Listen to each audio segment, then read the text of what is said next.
നമ്മൾ പല പ്രാവശ്യം ചർച്ച ചെയ്തതാണ് കേരളത്തിൽ ഉരുത്തിരിഞ്ഞു വരുന്ന രാഷ്ട്രീയ സാഹചര്യങ്ങളെക്കുറിച്ച്. ഓരോ ദിവസവും അല്ലെങ്കിൽ ഓരോ ആഴ്ചയും ഓരോ മാസവും കേരളത്തിൻ്റെ രാഷ്ട്രീയ മനസ്സ് ആടിക്കളിക്കുകയാണ്. ഏറ്റവും അവസാനം ലോക്കൽ ബോഡി തദ്ദേശ സ്ഥാപനങ്ങളിലേക്കുള്ള റിസൾട്ട് വന്നു. ആ റിസൾട്ട് പലരും പ്രതീക്ഷിച്ചതിന് വിപരീതമായി ഇടതുപക്ഷത്തിന് മുൻതൂക്കമുള്ള റിസൾട്ടാണ് വന്നത്. ഇപ്പോഴത്തെ സാഹചര്യത്തിൽ അങ്ങനെ ഒരു റിസൾട്ട് അപ്രതീക്ഷിതമായിരുന്നു. അതിന് നേരിട്ട് പറയാൻ ഒറ്റ കാരണമേ ഉള്ളൂ. ഇടതുപക്ഷത്തിൻ്റെ അല്ലെങ്കിൽ പിണറായി വിജയൻ തുഴയുന്ന വള്ളത്തിൽ നിന്നും കാലെടുത്ത് എങ്ങോട്ട് വയ്ക്കും? വെള്ളം തുഴഞ്ഞ് കരക്കെടുക്കാൻ പോവുകയാണ്, ഇറങ്ങാൻ ആൾക്കാർ താല്പര്യപ്പെടുന്നു. പക്ഷെ ഇവർ കാലെടുത്ത് എങ്ങോട്ട് വയ്ക്കും? വേറെ വള്ളമുണ്ട്, ആ വള്ളത്തിലേക്ക് വയ്ക്കാം. പക്ഷെ ആ മറ്റ് വള്ളം, ഓൾട്ടർനേറ്റീവായിട്ടുള്ള വള്ളം തുഴയുന്നവർ വിവിധ ദശകളിൽ, അത് സുധാകരൻ്റെ ഒരു വശത്തൂടെ, സതീശൻ്റെ ഒരു വശത്തൂടെ, രമേശ് ചെന്നിത്തല, ഇങ്ങനെ പല ദിശകളിൽ തുഴച്ചിൽക്കാരെയാണ് അവർ കാണുന്നത്. ജനങ്ങളുടെ ആത്മവിശ്വാസം നഷ്ടപ്പെടും. പരസ്പരം തീരത്തോട് അടുക്കുമ്പോഴെങ്കിലും ഒരുമിച്ച് തുഴയാൻ പറ്റാത്ത ഇവരെ എങ്ങനെ അതിലെ യാത്രക്കാരായി കയറിയാൽ ഇവിടുത്തെ വോട്ടർമാരെ, ഇവിടുത്തെ ജനങ്ങളെ രക്ഷപ്പെടുത്തും എന്നുള്ള നേരിയ സംശയം ജനങ്ങൾക്കുണ്ടാവും. ഇവിടെ വില്ലനായിട്ട് അവതരിപ്പിക്കുന്നത്, എല്ലാ കാലത്തും കോൺഗ്രസിൻ്റെ ഗ്രൂപ്പ് രാഷ്ട്രീയത്തിൽ ആരെങ്കിലും വില്ലന്മാരെ അവതരിപ്പിക്കും. കുറേ മാധ്യമപ്രവർത്തകരും കൂടും. ഒരു കാലത്ത് കരുണാകരനായിരുന്നു വില്ലൻ. എല്ലാത്തിൻ്റെ ഗ്രൂപ്പുകളുടെ മുഴുവൻ സൃഷ്ടി കരുണാകരൻ പോയി, കരുണാകരൻ മരിച്ചുപോയി.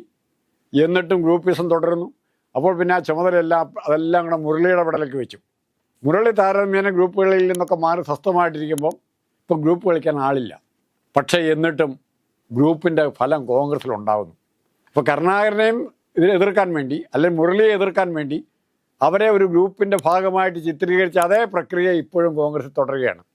അതിന് ഹൈക്കമാൻഡ്, ഈവൻ സോണിയാഗാന്ധി ഉൾപ്പെടെയുള്ളവർ ഇപ്പോൾ കരുണാകരനെ ഗ്രൂപ്പിസ്റ്റിൻ്റെ, അല്ലെങ്കിൽ മുരളിയെ ഗ്രൂപ്പിസ്റ്റായിട്ട് ചിത്രീകരിക്കാൻ തയ്യാറായി എന്നുള്ളതാണ് കോൺഗ്രസിൻ്റെ ദൗർഭാഗ്യം.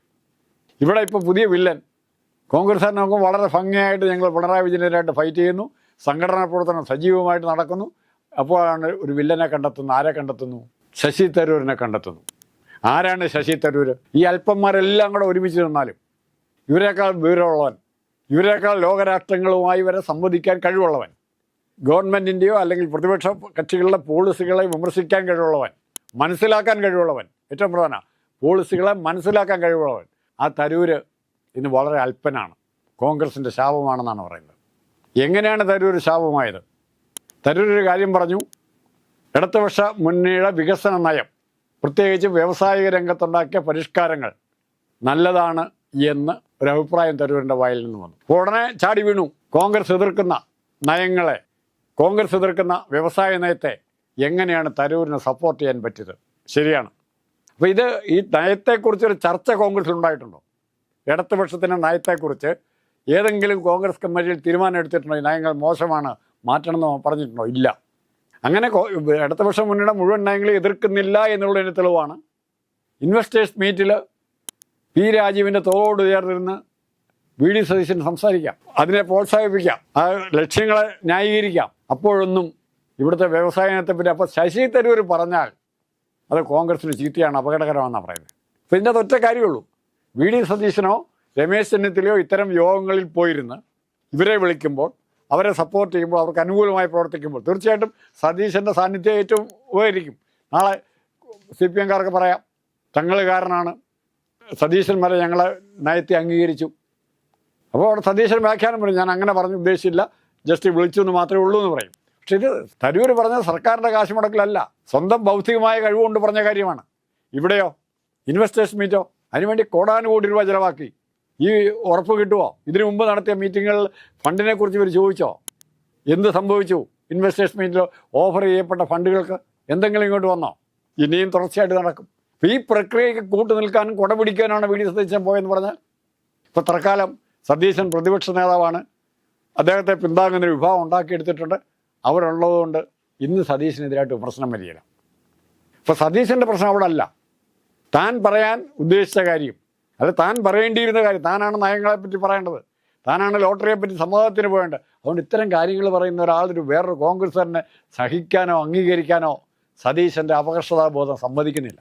അവിടെയാണ് സംഭവിക്കുന്നത്. ഇത് പറയാൻ ആര് തരൂര്? ഇപ്പം നമ്മൾ സിനിമയിൽ കണ്ടിട്ട്, ചില സിനിമകളിൽ കണ്ടിട്ടുണ്ട്, ധർമ്മം ചോദിച്ച് വീട്ടിൽ വരുന്നവനെ അവിടുത്തെ കാര്യസ്ഥൻ ഇവിടെ ഒന്നുമില്ല ഇറങ്ങിപ്പോടാന്ന് പറയുമ്പോൾ അവിടുത്തെ ഉടമസ്ഥൻ ആ ഗൃഹനാഥൻ വന്നിട്ട് പറയും, അവനെ തിരിച്ചു വിളിക്കുന്നത്, നിനക്കിത് അവനെ പറഞ്ഞുവിടാൻ എന്നാ കാര്യം എന്ന് കാര്യസ്ഥനോട് ചോദിക്കും.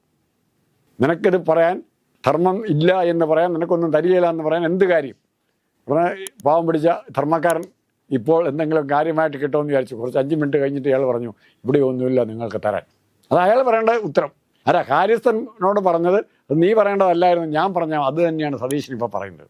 ഇവിടെ വന്ന ഇൻവെസ്റ്റേഴ്സ് മീറ്റിൻ്റെ സ്റ്റേജിലിരുന്ന് ചിരിച്ച മുഖമായിട്ടിരിക്കുന്ന സതീശനെ കാണുമ്പോൾ എന്താ തോന്നുന്നത്? എന്തിനായിരുന്നു തരൂരിനെ കുറ്റപ്പെടുത്തിയത്? തരൂർ എന്ത് അബദ്ധമാണ് ചെയ്തത്? തരൂർ പറഞ്ഞ എല്ലാ കാര്യങ്ങളും നോക്കുമോ? ഇനി മറ്റൊന്നുകൂടി തരൂർ പറഞ്ഞ ഓരോ കാര്യം നോക്കാം. ഇവിടുത്തെ വിഴിഞ്ഞം പദ്ധതിയെ പറ്റി പറഞ്ഞില്ലേ, അദാനിയുടെ, അതെവിടെ നിൽക്കുന്നു? എങ്ങനെ നിൽക്കുന്നു? എയർപോർട്ട് സ്വകാര്യവൽക്കരിക്കുന്നതിനെ പറ്റി തരൂർ അഭിപ്രായം പറഞ്ഞു. പലരും പലതരത്തിൽ, ഇടതുപക്ഷത്തെ ആൾക്കാർ പോലും ഈ ടാറ്റയ്ക്ക് എയർപോർട്ട് കൊടുക്കുന്നതിന്, അദാനിക്ക് എയർപോർട്ട് കൊടുക്കുന്നതിനെ പറ്റി പറഞ്ഞു. പക്ഷെ അവിടെ എല്ലാം വ്യക്തമായ ധാരണ കൂടെ പറഞ്ഞ കാര്യങ്ങളായിരുന്നു തരൂർ. അത്തരമൊരു ചർച്ച നടത്തുന്ന കോൺഗ്രസിലെ എത്ര നേതാക്കന്മാരുണ്ട്? ഇന്ന് തരൂരിൻ്റെ വിഷയം മാറ്റുക, തരൂർ ഉയർത്തിയ വിഷയങ്ങൾ മാറ്റി നിർത്തിയാൽ എന്താകുമായിരുന്നു കേരളത്തിൻ്റെ രാഷ്ട്രീയ മണ്ഡലത്തിലെ ചർച്ച? നിങ്ങൾ പലരും ഉപേക്ഷിച്ചു. മാസപ്പടി കേസ് നിങ്ങൾ ഉപേക്ഷിച്ചു, കരിമണൽ കേസ് നിങ്ങൾ ഉപേക്ഷിച്ചു, തലവെട്ട് കൈവെട്ട് കേസ് ഉപേക്ഷിച്ചു, പൂക്കോട്ട് വെറ്റ്, ഇതെല്ലാം നിങ്ങൾ ഉപേക്ഷിച്ചു. നിങ്ങൾക്ക് ഇപ്പം ചർച്ച ചെയ്യുന്നത് എന്താ? നിങ്ങൾ ചർച്ച ചെയ്യുന്നത് വി.ഡി. സതീശൻ കൂട്ടർ എന്താ ചർച്ച ചെയ്യുന്നത്? നിയമസഭയിൽ പ്രമേയം അവതരിപ്പിച്ച് സംസാരിക്കാൻ, വാക്കൗട്ട് പ്രമേയത്തിൽ സംസാരിക്കാൻ സമയം 1 മിനിറ്റ് കിട്ടിയില്ല എന്നാണ് ഈ മനുഷ്യൻ പറഞ്ഞത്. അതാണോ കേരളത്തിൻ്റെ മുഖ്യ പ്രശ്നം? ശബരിമല അമ്പലങ്ങളിൽ പോകേണ്ടത് ഷർട്ടിട്ട് വേണോ, ആണുങ്ങൾ പ്രവേശിക്കേണ്ടത് ഷർട്ടിട്ട് വേണോ വേണ്ടയോ? അതാണോ ചർച്ചാ വിഷയം? അത്തരം ബാലിശമായ വിഷയങ്ങളിലേക്ക് നിയമസഭാ ചർച്ചകളെപ്പോലും കൊണ്ടുപോവുകയാണ്. എന്നിട്ടാണ് പറയുന്നത് വേറെ ആരും ഒന്നും പറയാൻ പാടില്ല, മറ്റാരും ഒന്നും പറയാൻ പാടില്ല എന്നാൽ താൻ മാത്രമേ പറയാവുള്ളൂ എന്നുള്ള അർത്ഥം കൂടെയുണ്ട്. എത്രയോ പ്രഗത്ഭന്മാരുണ്ട്. മാത്യു കൊളനാടന് എത്ര അവസരം കിട്ടി? C.R. മഹേഷിന് എത്ര അവസരം കിട്ടി? റോജിക്ക് എത്ര അവസരം കിട്ടി? തിരുവഞ്ചൂരാധാകൃഷ്ണൻ എത്ര അവസരം കിട്ടി? വിഷ്ണുനാഥന് എത്ര അവസരം കിട്ടി? പ്രധാനപ്പെട്ട കാര്യങ്ങളൊന്നും താൻ മാത്രം സംസാരിച്ചാൽ മതി എന്നുള്ള ആ ധാർഷ്ട്യം സതീശനെ കൊണ്ടെത്തിക്കും. രമേശിനെ കുറിച്ച് പറയുന്നില്ല, രമേശിൻ്റെ ഇതിൽ അതിന് ഒട്ടും മാച്ചല്ല. നാളെ കോൺഗ്രസിനെ മനസ്സിലാക്കാൻ പറ്റുന്ന ഒരു നേതൃത്വത്തെ കണ്ടെത്താൻ പറ്റിയില്ലെങ്കിൽ ഉറപ്പായിട്ടും ഇന്നത്തെ ലോക്കൽ ബോഡി ഇലക്ഷനിൽ വന്നിരിക്കുന്ന ജനങ്ങൾ കൊടുത്ത വിധിയല്ല, ചപ്പയ്ക്കുള്ള അടിയാണ് കൊടുത്തിരിക്കുന്നത്. നാളെ മുഖ്യമന്ത്രിയാകാൻ കുപ്പായമായിട്ട് നടക്കുന്ന നേതാക്കന്മാർക്ക് ചപ്പയ്ക്കുള്ള അടി അത് കോൺഗ്രസ്സുകാർ തന്നെ കൊടുത്താണ്, സംശയം വേണ്ട. അത് അറിഞ്ഞിരിക്കുക.